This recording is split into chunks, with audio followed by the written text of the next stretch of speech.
Welcome to the Eric Ramos Quest. Estamos hablando, creo recordar que es la Quest. primera semana de enero del 2008, del 2018, y entonces se arma muchísimo revuelo mediático porque, claro, eran dos revistas míticas que desaparecen de la noche a la mañana. Y entonces, a continuación, me llaman varios periódicos, creo recordar que 3, para ofrecerme trabajo. Yo era el subdirector, algo bien habríamos hecho nuestro trabajo, que hay varios periódicos que me llaman. Pero claro, uno de los que me llama es El País. A mí me llama el director Antonio Caño. Antes de entrar ahí, cuenta lo que era El País hace, yo qué sé, 10 años, 20 años, 30 Bueno, años. vamos a ver, era donde El todos los País- periodistas querían trabajar probablemente. En España, el principal periódico de la democracia ha sido el diario El País. Y probablemente el sitio donde cualquier estudiante de periodismo quería trabajar. Si querías trabajar en un periódico, porque luego había los que querían trabajar en la radio o en la televisión. Entonces, claro, El País, si te llama El País, pues lo mínimo que tienes que hacer es atender la llamada. Y entonces a mí me llama Antonio Caño, y yo no conocía a Antonio Caño de nada. La gente dice, no, este era amigo de Antonio Caño. No, Antonio Caño, curiosamente te diré que es de un pueblo de al lado del mío, pero no nos conocíamos de nada. Yo soy de un pueblo, que aprovecho para meter la cuña, que se llama Alcalá la Real, que es un pueblo pequeñito, pequeño no, bastante grande, de la provincia de Jaén, aunque en realidad yo nací en Granada, porque en mi época los niños nacían en Granada, es decir, en mi pueblo no había infraestructura para los partos. Entonces, lo que te iba a decir es que Antonio Caño es del pueblo de al lado. Antonio Caño es de Martos, que es otro pueblo más pequeñito que hay al lado. Pero no nos conocíamos de nada. Y entonces a él, cuando cerramos la revista Tiempo, le hablan de mí varios periodistas de su periódico, en concreto 2 personas que sin hablar entre ellas, cada uno le recomienda mi contratación. Entonces Antonio pide conocerme, yo voy a verle y debe ser que le caí bien porque me ofreció a los pocos días ser el redactor jefe de Nacional, el responsable de todo lo que se publicaba en España, fundamentalmente de toda la información política, de tribunales y de sociedad, porque todo eso caía de mi mano. Y ahí estuve unos meses porque tuve la mala fortuna de encontrarme, o de que Pedro Sánchez planteara una moción de censura contra Mariano Rajoy, y como ganó la moción de censura Pedro Sánchez, como consecuencia de la llegada de Sánchez al poder, la empresa del País, que era el Grupo Prisa, decidió sustituir a Antonio Caño de director y poner a otra directora que cuando llegó pues me despidió. En Tiempo, en el fondo, al ser subdirector, yo también hacía un poco de redactor jefe, porque una revista tiene menos plantilla, y yo sabía hacer perfectamente esa tarea, es decir, no había ningún problema. Mi hándicap fue que en El País, por la cultura que tenían y que tienen, ellos no aceptan de buen grado, normalmente una mayoría o una parte de la redacción, no acepta de buen grado que venga uno de fuera.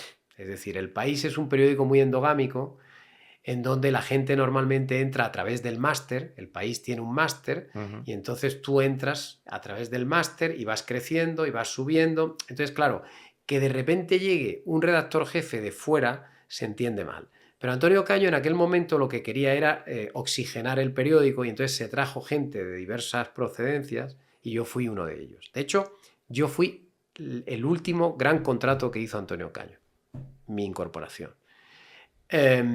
Y entonces me encarga llevar todo el equipo de España.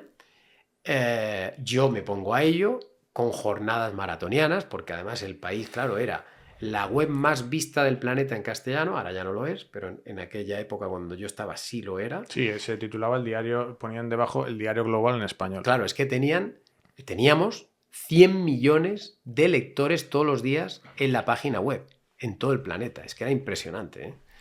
Sí, cuando Internet no era lo que soy, además. Claro, y luego teníamos que hacer un periódico de papel. Entonces eso obligaba a estar todo el día trabajando. Yo me acuerdo que, mi mujer estaba completamente, en shock, porque yo me iba al periódico a las 7:30 de la mañana o a las 8 y estaba en el periódico hasta las 12:30 de la noche. O sea, pero vamos, prácticamente sin salir de allí.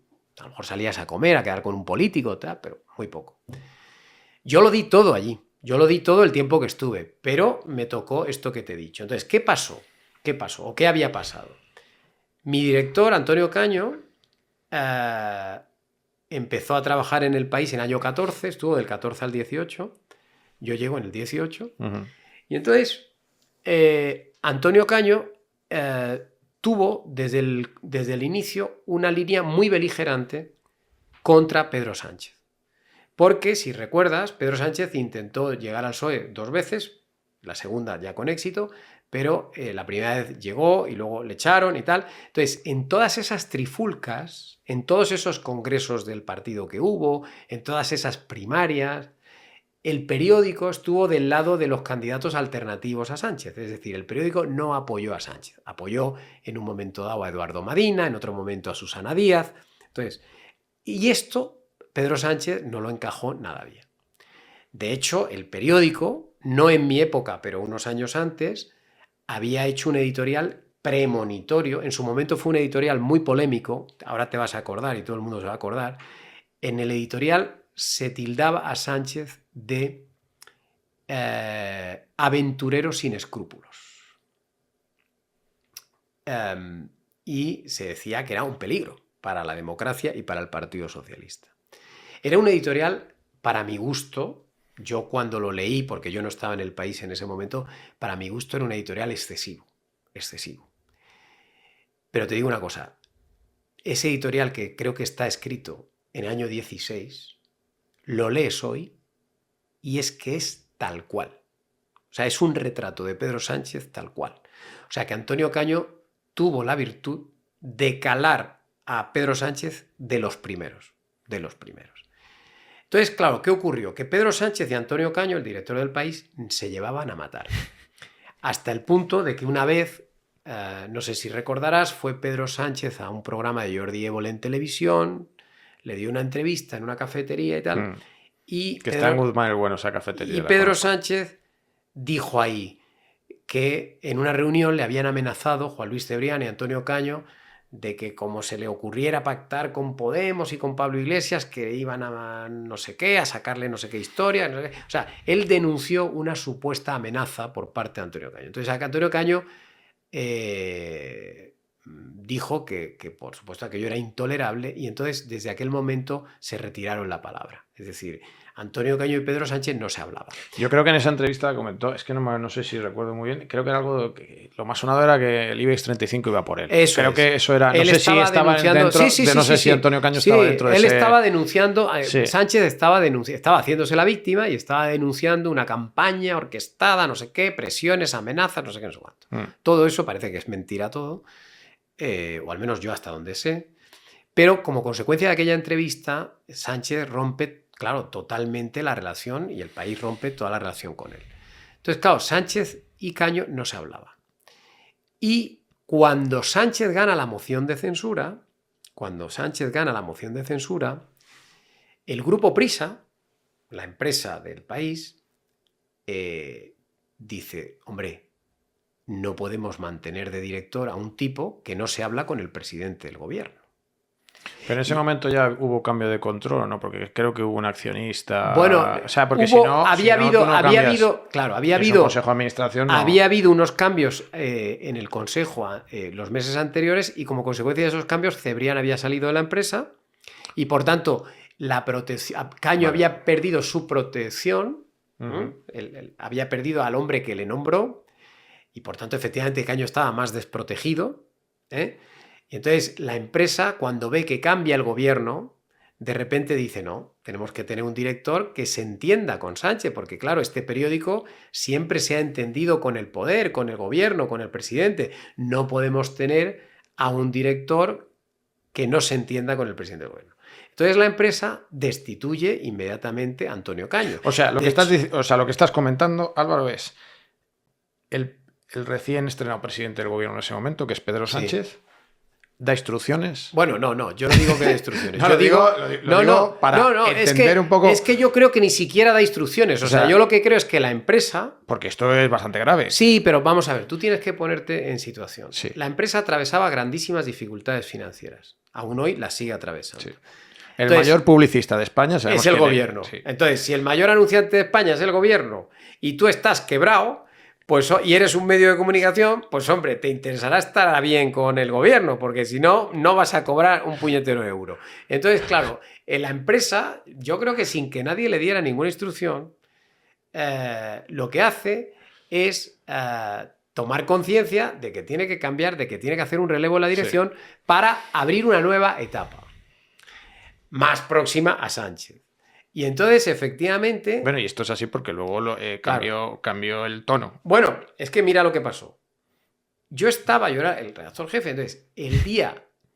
Sánchez gana la moción de censura el 1 de junio del 18. La moción de censura es el último día de mayo y el 1 de junio. Y la votación es el 1 de junio. Y Sánchez nos comunica a sus ministros, su gabinete, creo recordar que era el 4 de junio.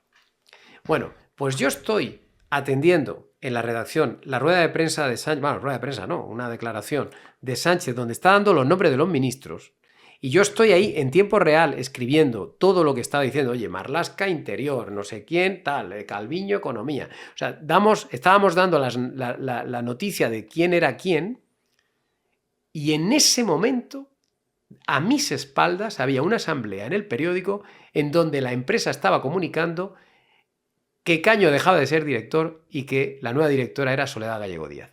Es decir, tú fíjate qué mal momento. Es decir, pareciera que el director del país fuera el ministro número 23 del gabinete de Sánchez, porque lo cambiaron el mismo día, en el mismo momento. ¿Y quién sale en ese momento? ¿Quién sale del país contigo? O sea, os echan, ahí sale, no. Ese día que Sánchez nombra ministros... El director. Anuncian el cambio del director. Sí. Y anuncian que va a llegar la nueva directora unos días más tarde. La nueva directora se incorpora el lunes 11 de junio del 18. Y nada más llegar, convoca en su despacho a toda la cúpula del equipo directivo de Antonio Caño, a todos los tíos que más mandábamos allí, y nos despide a todos. ¿Había alguna mujer o no?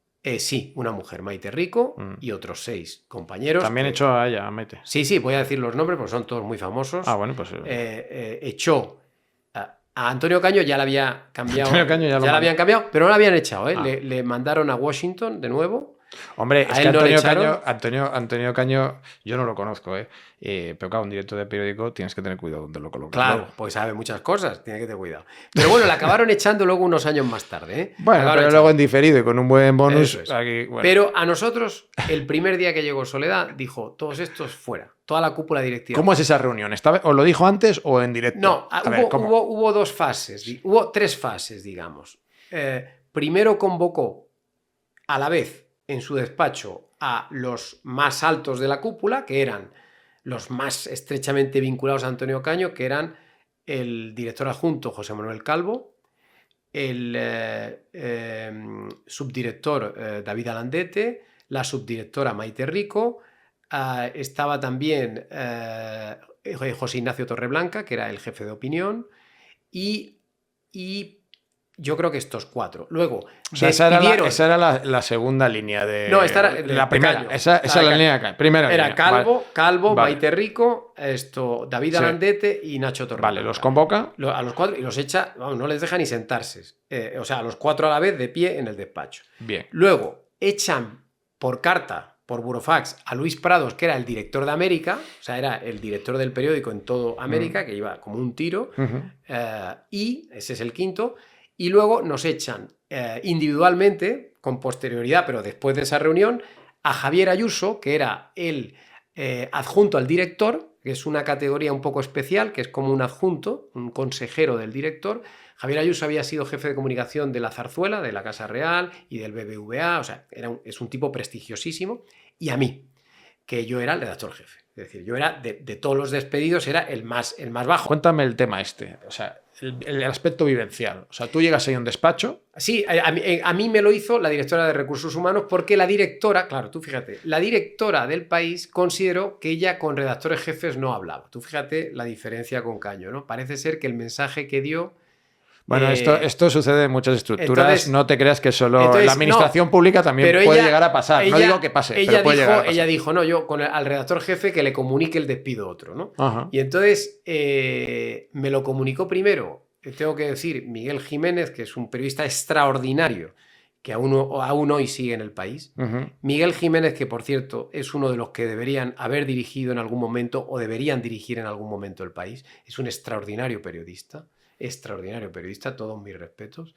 Él fue el que se tuvo que comer el marrón de darme un primer... Ten cuidado con lo que acabas de decir, porque igual lo aparcan. No, ya está y luego aparcado. de hecho ya está te vendrá aparcado, mejor no porque si baja el caché luego lo fichas. Ya lo han aparcado lamentablemente porque está como es independiente, pues no se fían de él. Pero bueno, vale. El caso es que Miguel es el que se come en un primer momento el marrón de comunicarme que me van a despedir. Además, Miguel completamente compungido, porque claro, esto es una cosa tremenda. Porque además él sabía que me estaba dejando yo ahí la piel y que además no había ninguna razón que justificase ese despido. Y automáticamente me llama Recursos Humanos, la directora de Recursos Humanos, y me dice pues que aquí tengo mi cheque y mi dinero y no sé qué, no sé cuánto, que recoja mis cosas y me vaya. Y te llama, o sea, por poner en situación, te llama a su despacho una señora que tú debías conocer de alguna forma. Había firmado el contrato con ella. Habías firmado el contrato con ella hacía pocos meses y ya te dice, mira, esto es lo que hay y ya está. Vale. Sí, y entonces... Bueno, y tú podrías decir, bueno, pues te despido sin procedente o no. Tú podías decidir, tú ya te pensabas... Yo hay la sensación, vamos a ver, fíjate lo que te voy a decir. Por supuesto, para mí fue un shock todo aquello, aquella mañana y tal, pero yo siempre he sido muy consciente, y quizás por haber estudiado un MBA y haber estudiado recursos humanos y todas estas cosas, yo siempre he sido consciente y he defendido que igual que una empresa tiene todo el derecho a contratarte, tiene todo el derecho a despedirte. Hombre, claro. Es decir, yo cuando... A mí solo me han despedido esta vez, ¿no? Porque la otra vez fue que cerraron la revista y luego otras veces me he ido yo de las empresas, pero de verdad es que yo no me tomé para nada mal el despido y de hecho... Yo, nada más ser despedido aquella mañana, me fui uno por uno a despedirme de todos mis compañeros, los que estaban allí, que eran pocos porque era por la mañana temprano, pues nos habían convocado a las 9:30 de la mañana o algo así, recogí mis cosas y me fui. Porque es verdad, claro, te dicen que tú te recoges lo tuyo y te vas y se acabó. Es verdad que tengo que decirte, no por parte de la directora de Recursos Humanos, pero sí por otra gente, que me sentí tratado como si hubiera robado. Me sentí un poco humillado por varias circunstancias que me sucedieron que me parecieron completamente inaceptables y que yo eso no lo había visto nunca. Y es, por ejemplo, en un momento dado me pidieron que entregara el teléfono móvil. Y yo dije, oye, pero es que el teléfono, el aparato es mío. Me pagáis la línea, pero el aparato lo tengo yo porque lo he comprado yo. Porque además era el aparato que yo quería tener y tal, o lo tenía yo de antes, o no sé cómo era la historia. Y me llegaron a decir, oye, ¿tienes pruebas de ello? Y digo, ¿y tú tienes pruebas de que el teléfono sea tuyo? Porque claro, esto de poner en duda mi palabra, ¿no? O sea, aquello me parecía una cosa como absurda. Era un periódico tan grande, ¿no? Que se pusieran encima a discutirte si el teléfono era tuyo o era de ellos. Cuando era claro que era mío. Pero es que además me pasó esto que sale en las películas, que tú vas a sacar el coche del garaje y ya no te funciona ni la tarjeta para salir del garaje, ¿no? O sea, habían desconectado la tarjeta a esa hora de la mañana ya. O sea, yo ya había podido entrar, me habían despedido y ya no podía ni salir. Tenía que llamar para que me abrieran, ¿no? O sea, esto que dice, joder, macho, están todo organizadísimo, ¿no? ¿Qué necesidad? Y además, ¿sabes qué reflexión hacía? Que yo había hecho toda mi carrera en otros medios de comunicación. Yo había trabajado 20 años previamente, 10 en la Gaceta de los Negocios, 10 en el Grupo Z, en la revista Tiempo. Es decir, yo había trabajado 20 años fuera de Prisa, fuera del país, y sabía que podía seguir trabajando otros 20 años en otros medios de comunicación. Y por tanto decidí que no quería mover ese agua más. Es decir, no tenía ningún interés en intentar arañar unos euros más, que además iban a ser insignificantes, puesto que eso era muy poco dinero. Lo que pasa es que otros compañeros míos sí que lo hicieron porque es que hay algunos de ellos que llevaban toda la vida ahí, toda la vida. Entonces, a ellos se les derrumbó el mundo, porque tú has entregado 35 años de tu vida a una empresa y de repente te tiran por la ventana sin mayor explicación. Entonces, claro, hubo algunos que quedaron muy tocados.